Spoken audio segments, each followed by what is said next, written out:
So I'm going to give you a few words about a new report. It's called Innovative Approaches in Investigating How Children Understand Risk in New Media.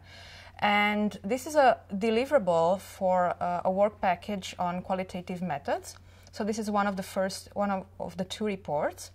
What we are trying to do here is to provide both methodological and ethical insights in how to do research with children and risk in new media. So what we did, we first collected qualitative or mixed methods approach studies about children and internet from a wide range of countries. And then we gathered more researchers from the network for the report.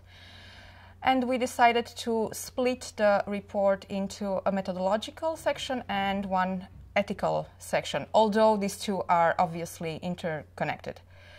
So for the first part, we tried to look at innovative methodological approaches, and we tried to have a quite generous definition of what innovation means in this context. So for example, we considered innovative an approach that gives more voice to participants, for example, gives more voice to children in comparison to more traditional research-led studies. So this is something that we consider innovative. Or another example of innovation were studies that focused on under-researched or vulnerable groups. For example, one study that dealt with children with coming from a vulnerable social economic background, or children with physical disabilities. So these are examples of vulnerable populations that are usually not really targeted by researchers. So these are examples of how we dealt with innovation, and this is explained in the first methodological part of the report. But we felt the need to focus also on ethical aspects of researching children.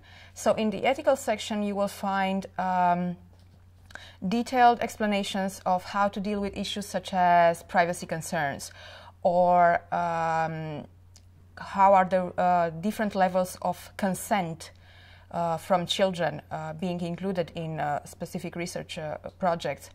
So all these aspects and many more, how to deal with vulnerable children, for example, are included in the ethical section of the report. I would like to say also that this report is rather intended for people who have some experience with qualitative methodology and have worked with collecting data through qualitative means. We also have other reports focusing on methodological issues. So this one doesn't mean to repeat those reports which are available on the UKIDS Online website, but rather to give more insights into specific issues and particular interests of researchers.